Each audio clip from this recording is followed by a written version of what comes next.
A family from the arid Southwest faced devastating drought until Pope Francis sent an unexpected message. Tears fell like the rain they desperately needed when they opened the papal letter.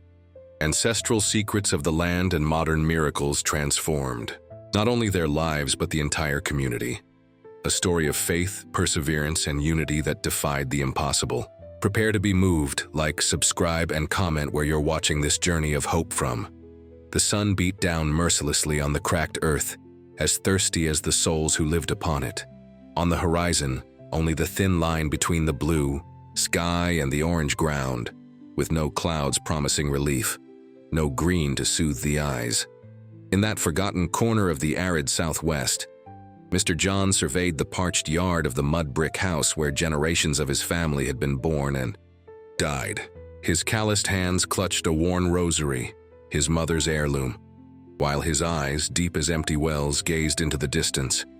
They say God must be American, but it seems he's too busy with the East Coast to remember we're his children too. He muttered to himself, running his fingers through the soil that had once been fertile. It had been 3 years of relentless drought, the worst in the last 5 decades according to the community elders. The last community well showed only mud at the bottom. The carefully saved seeds no longer sprouted, and the few remaining animals barely had the strength to stand. Each morning brought the same cruel dilemma. Use the little water to quench the family's thirst, or try to save what was left of the crops. Mary Ann, John's wife, watched her husband from the kitchen window. Her eyes, still bright despite the hardships, held the quiet strength of women born to face storms, even when the most desired storm was the very rain that wouldn't come. In her skilled hands, a piece of cloth transformed into art through the precise stitches of embroidery that told stories of the plains. Inside the simple house, with its dirt floor and walls holding generations of stories, the couple's 3 children represented different sides of the same coin. Peter, the eldest at 20, kept his bags packed with the dream of leaving for the city. "I wasn't born to watch plants die and pray for rain," he'd say whenever his father insisted on the importance of staying rooted. Lucy, 17, had her mother's gift for embroidery, but her colorful designs imagined a land she had never known. Green, flowery, abundant. And little Francis, only 8 years old, carried in his name the homage to the patron saint and in his eyes a faith that even the adults couldn't comprehend. "It's going to rain today, Mom," Francis would say almost every morning, with a conviction that sometimes made Mary Ann look hopefully at the sky, only to find the same relentless blue, without a single cloud to allow dreaming. Sunday had arrived, bringing the only engagement that united the entire community. Mass in the small adobe chapel, whose white walls contrasted with the predominant brown of the landscape. Father Anthony, his hair as white as the clouds everyone dreamed of seeing in the sky, was more than a spiritual leader. He was the bridge between this forgotten village and the outside world. His homilies were like water for the dry soil of the people's souls, words of hope in times when even faith began to dwindle like the crops. "It is in difficult times that God truly tests us," the old parish priest always said. "But it is also in these same times that he shows us paths we would never see in days of plenty." That morning, however, something different hung in the air of the small chapel. The murmuring began as soon as Father Anthony appeared at the altar with an envelope in his hands. It wasn't just any envelope. The yellowish paper bore symbols no one there recognized, except the priest himself, whose smile could barely be contained beneath his graying mustache. "My dear brothers and sisters, today I will not speak about the readings of the day. Today I have something very special to share with you," he announced, holding the envelope as if it were the most precious treasure. This letter came from very far away. It came from Rome, directly from the Vatican, and believe it or not, it was sent by the Holy Father himself, Pope Francis. A murmur of astonishment swept through the chapel. The children, who usually dozed during Mass, woke up curious. The elderly moved closer, adjusting their hearing aids so as not to miss a single word. And even more extraordinary, Father Anthony continued, "This letter is addressed specifically to a family in our community." Eyes met, silent questions passed from face to face. Who would be the recipient of such an honor? John and Mary Ann, please come up here." Time seemed to freeze. Mr. John, sitting in the back pew with his family, felt his heart skip a beat. Mary Ann clutched the rosary. Between her fingers so tightly her knuckles turned white. Peter, who always maintained an air of indifference during Mass, sat up straight. Lucy intertwined her fingers with her mother's. And little Francis, he broke into a smile as if he had just confirmed something he already knew. "Go on, Dad," whispered Francis, gently nudging his father's arm. "The Pope sent a message for you." With hesitant steps, the couple walked down the central aisle of the chapel, feeling the weight of everyone's gaze. John, a man accustomed to hard work and not given to public displays, trembled slightly. Not out of fear, but from an emotion he couldn't name. How could the leader of the Catholic Church, a man who spoke with kings and presidents, know of his family's existence? Upon reaching the altar, Father Anthony handed them the sealed envelope and a small package that accompanied it. A missionary who visited our region a few months ago took stories of the drought and the unwavering faith of the families here to the Vatican. Somehow, your testimony reached the ears of the Holy Father. This letter and this gift are from him. To you, but the message, I am sure, is for the entire community. With trembling hands, Mary Ann received the items, unable to open them there in front of everyone. Silent tears began to stream down her face, marked by time and the relentless zone of the plains. John, trying to maintain composure, simply nodded in gratitude, words failing him completely. The news spread like wildfire. Even before Mass ended, people were waiting outside the chapel, eager to see the miracle up close. For what else could they call the fact that Pope Francis had written directly to a family of poor farmers? It was in the small living room of their house, surrounded by their 3 children and Father Anthony, that John and Mary Ann finally opened the letter. The thin paper bearing the official Vatican seal trembled in the patriarch's hands as the priest, the only one there who understood Italian, translated the words. "Dear John and Mary Ann," the letter began, "although we have never met personally, your lives and your unwavering faith reached me through the accounts of the missionary priest who visited your community. In times when so many abandon their roots in search of what they consider a better life, you remain steadfast, like the trees of the dry brushland that seem dead in the drought, but hold life within them, ready to bloom at the first sign of rain." Mary Ann couldn't hold back her tears. Peter, who until then had maintained an emotional distance from family matters, moved closer to hear better. "The drought you face is not only of the land, but also of the soul," the letter continued. "It is in moments of greatest trial that God speaks to us most closely, although often we cannot hear him because of the noise of our own anxieties.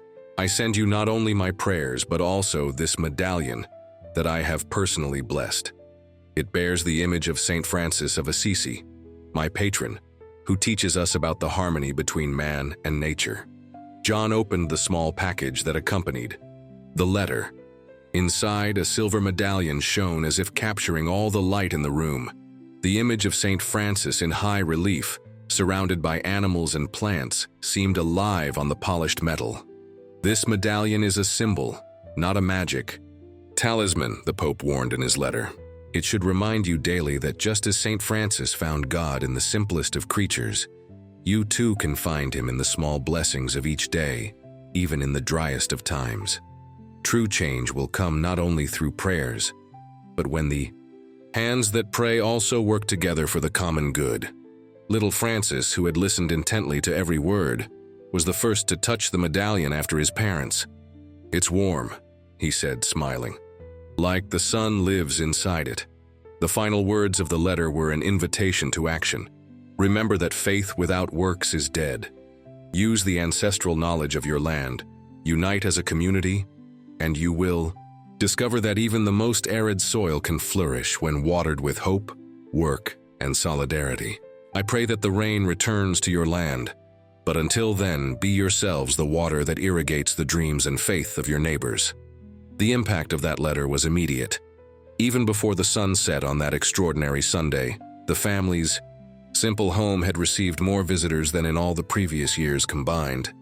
Neighbors who barely exchanged words beyond basic greetings now arrived, some bringing the little they had to share: a handful of cornmeal, carefully saved seeds, a skinny but still laying hen. "I want to see the Pope's medallion," some asked. "Can I touch the letter?" others pleaded. And amidst all that unusual activity, contradictory feelings sprouted like weeds in freshly turned earth. Mrs. Severin, a widow known for her sharp tongue, didn't take long to spread her doubts. How would the Pope know about this specific family? There's something fishy here. Probably something the priest made up to make them seem important. The malicious words, however, couldn't stifle the feeling of hope that was beginning to germinate. Why, after all, couldn't the miracle happen right there, in that forgotten corner of America? Why not with a family that, despite all difficulties, had never denied a plate of food or a drink of water to anyone who knocked on their door? 3 days after the letter arrived, the first sign of change manifested unexpectedly. Mrs. Josephina, a woman nearly 90 years old who lived alone on the outskirts of the village, appeared at John and Mary Ann's house leaning on her carved wooden cane. "I came to bring this," she said, holding out a cloth bag full of dark seeds that no one there recognized. "These are prickly pear seeds that my grandfather, who was Native American, taught me how to prepare. Planted the right way, even in drought they will thrive." Peter, who had postponed his departure for the big city after the papal letter arrived, watched with growing interest as the older residents began to share their lessons. Ancestral knowledge about water harvesting, drought-resistant plants, methods of irrigation with minimal waste, wisdom that had lain dormant in the memory of the elders, and that now, suddenly, everyone wanted to share. "It's as if the letter unlocked a chest of knowledge that had been stored away under decades of discouragement," commented Father Anthony during one of his visits to the family. A week after the letter arrived, during a novena in honor of Saint Francis spontaneously organized by the residents at John and Mary Ann's house, little Francis interrupted the prayers, pointing to the window. "Water's falling from the sky," he shouted, his eyes wide as if witnessing a miracle. And indeed it was. Not a storm, not even a generous rain. Just a fine drizzle, almost a damp mist, but it was water falling from the sky after almost 8 months of complete drought. People rushed out of the house, holding out their hands to feel those precious drops, some crying, others laughing, many doing both at the same time. "It's a sign," they said. "It's an answer to the Pope's letter." John, however, observed the moment with mixed feelings. On one hand, his farmer's heart rejoiced at the moisture, however faint. On the other, a troubling question began to hammer in his mind. Why only now? Why had God waited for a letter from the Pope to send this blessing? Weren't the hundreds of novenas, rosaries, and prayers the community had offered over the last 3 years of drought enough? The drizzle lasted less than 15 minutes, but it was enough to partially fill the buckets and other containers people hurried to place outside. More importantly, it was enough to water the seed of hope that was beginning to sprout in the heart of that community. The next morning, something unusual happened. A pickup truck with the logo of a newspaper from the state capitol parked in the central square of the village. 2 journalists, a reporter and a photographer, had driven almost 200 miles after hearing about the miraculous letter from the Pope to the plains. The presence of the press caused a stir. Some residents dressed up as if it were a holiday. Others hid, suspicious of these strangers with their modern equipment. John, for his part, was deeply uncomfortable with the sudden spotlight. "I don't want to be in any newspaper," he said flatly when the reporter tried to interview him. "What happened here is between us, God and the Holy Father." Mary Ann, however, saw the situation differently. "What if this is part of the plan?" she questioned him when they were alone. "What if God sent these reporters to show the rest of America what happens here? How many other communities are suffering like ours, forgotten by the public authorities?" His wife's sensible words made John reconsider. Late that afternoon, he agreed to show the letter, without allowing it to be photographed, and tell his story to the journalists, on one condition: that they talk not only about his family, but about the situation throughout the plains. The report was published the following Sunday, headlined, The faith that moves the plains, Pope Francis sends message of hope to community forgotten by public authorities. The text spoke not only of the letter, but also of the ancestral farming techniques being revived, the community's unity, and the drizzle many considered miraculous. In the weeks that followed, more visitors arrived, curious onlookers, religious, pilgrims seeking blessings, even tourists. The small community, previously invisible to the eyes of America, suddenly became a point of pilgrimage. And with the visitors came ideas, resources, and opportunities that had previously seemed impossible. University professor, an expert in dryland farming, offered to implement a pilot project for rainwater harvesting and drip irrigation. With the right system, he explained, even a drizzle like the one you had can be used to maintain a community garden. Meanwhile, Marianne and Lucy, inspired by a passage in the papal letter about telling the story of your people, began transforming the traditional embroidery into pieces that visually narrated the community's saga. The first embroidered panels depicted the parched landscape, the arrival of the letter, the unexpected drizzle, and the awakening of hope. This embroidery is our way of giving thanks, Marianne explained to visitors. Each stitch is a prayer, each color a dream that has begun to bloom again within us. The pieces, with their rustic and authentic beauty, began to attract tourists' attention. Soon, mothers and daughters from the community gathered on Mary Ann's porch to learn and perfect the technique, forming what would become known as the Plains Embroiderers Cooperative. Peter, who had definitively abandoned his plans to leave, became deeply involved in the water harvesting project.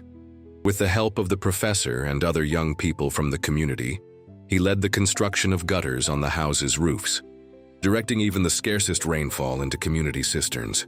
Maybe we can't change the climate, he'd say, but we can change how we deal with it. John, however, faced his own inner storm. As the community transformed around him, a silent crisis of faith consumed him from within. The question he couldn't. Silence continued to torment him. Why had God allowed so much suffering for so long? Why hadn't countless prayers been enough, and only a letter from a powerful man had triggered this chain of positive events? For weeks, he worked from dawn till dusk as if trying to punish his own body while his soul sought answers. He dug cisterns until his hands bled, erected water harvesting structures until his muscles screamed in pain, sleeping only the bare minimum. "Dad, you need to rest," pleaded Francis, seeing his father's silent suffering. "I'll rest when the land rests from its thirst," John replied, with a harshness directed not at his son, but at himself. It was on a particularly difficult night, when exhaustion finally overcame him and he fell asleep leaning against the trunk of a mesquite tree, that John had a vivid dream. In it, he saw himself before a lush oasis in the midst of the driest plains. At the center of this oasis, instead of a natural spring, were hundreds of people forming a human chain, passing buckets of water hand to hand, from the bank of a distant river to that green spot. Jesus Christ walked among those people, not multiplying loaves and fishes as in the Gospels, but teaching them how to fish and farm. The Christ of John's dream didn't perform instant miracles. Instead, he showed paths, techniques, possibilities. The greatest miracle, the dream Christ told him, placing a hand on his shoulder, is not the immediate transformation of reality, but the transformation of the human heart that finally opens to see what has always been there. John awoke with tears in his eyes, and an understanding he couldn't fully put into words. How could he explain that perhaps the miracle wasn't the Pope's letter itself, but the fact that it had broken decades of resignation and isolation?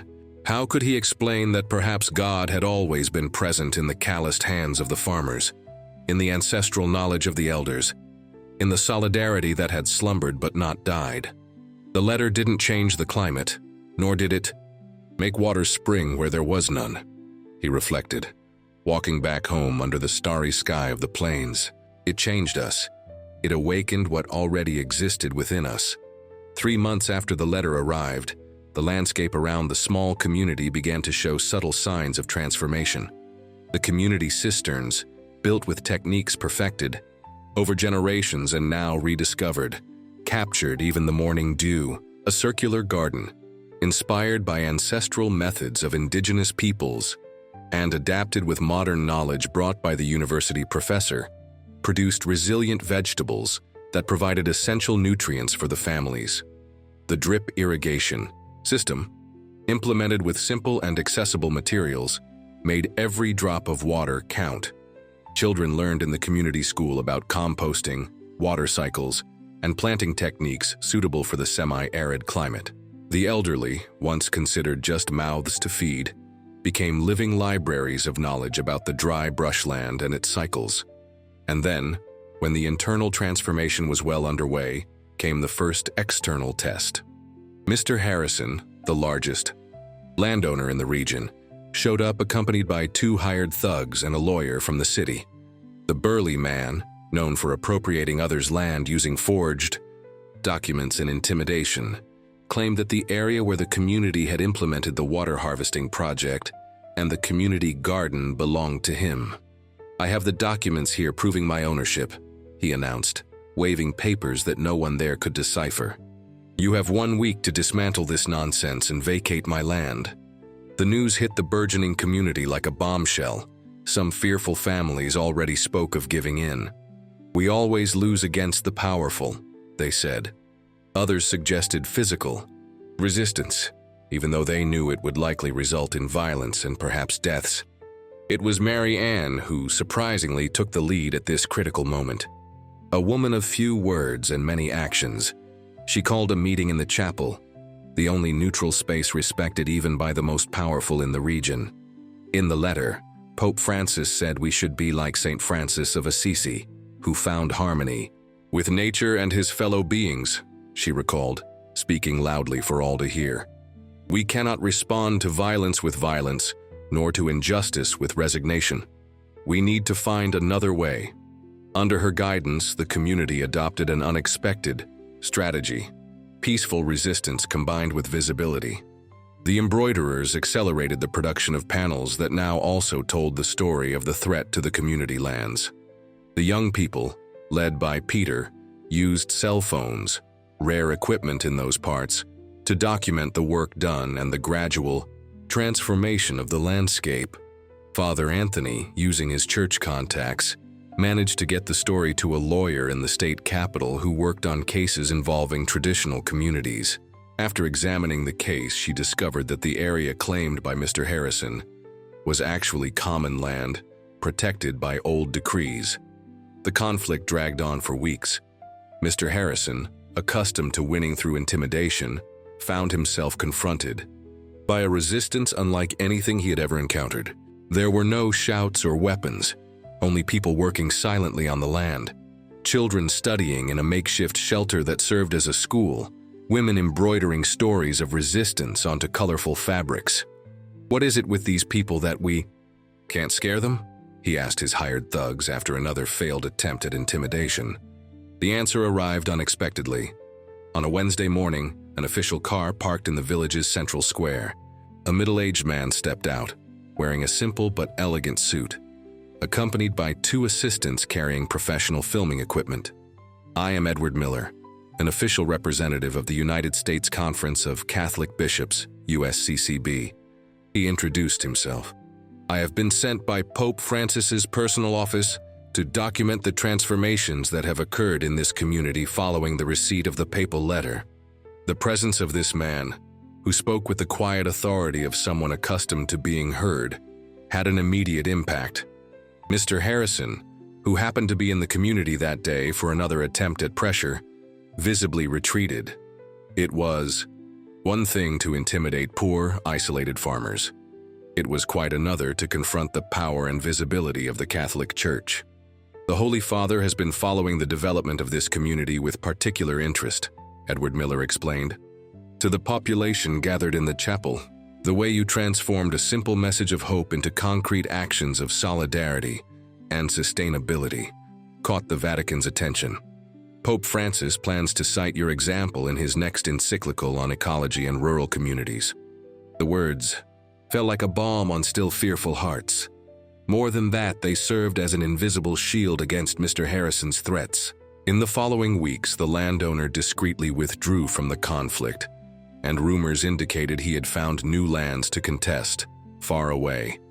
The official representative's visit consolidated the transformations already underway. With the documentation carried out by his team, more attention and resources were directed to the small community. An international NGO inspired by the story offered solar panels that allowed water to be pumped from a deeper, newly drilled well. The state government, pressured by the story's impact, finally sent extension agents to assist in developing crops adapted to the region. For John, who had undergone a spiritual journey as intense as the physical transformations around him, the moment of greatest fulfillment came almost a year after receiving the letter. On an ordinary afternoon, while working in the community garden that now fed not only his family but several others, he realized that little Francis had disappeared from sight. Worried, he went looking for his youngest son. He found him sitting in the shade of a local flowering shrub, a tree that had been planted the day the Pope's letter arrived, and which, against all odds, had survived and was now showing its first delicate flowers. "What are you doing here alone, son?" John asked. Francis smiled, that smile that seemed to hold secrets of the universe. "I'm not alone, Dad. I'm talking to God." "And what is he saying?" John asked, sitting down beside his son. "He said we needed to learn to listen not just with our ears but with our hands," the boy replied, with the profound simplicity characteristic of children. "The Pope's letter was just so we could learn to listen properly." John hugged his son, feeling that there, in that simple moment, a cycle was completed. The letter had arrived like a seed cast on fertile soil, but one dormant from disillusionment. The true miracle was not in the paper that came from Rome, nor even in the medallion that now adorned the wall of the local chapel, but in the transformation that had occurred in the hearts and minds of that community. "You know, son," John said, contemplating the small green landscape now sprouting amidst the still arid plains, "I think the greatest miracle wasn't the letter reaching us, but us finally reaching each other. And you, who have followed this story to the end, might wonder if all this really happened. The answer lies not in the details of the narrative, but in the universal truth it carries, that the greatest transformations begin not with grand external events, but with small seeds of hope planted in hearts willing to believe and hands ready to work." In rural America, as in so many forgotten corners of our world, true change never comes just from the outside. It sprouts from within. When ordinary people decide that, even facing the most severe drought, it is possible to cultivate solidarity, knowledge, and the faith that transforms inner landscapes, even before transforming the world around them. And so, between the merciless sky and the parched earth of the plains, a community rediscovered not only how to survive, but how to live fully, writing its own story of redemption with the same calloused hands that for so long had only pleaded for rain, without realizing they could also build cisterns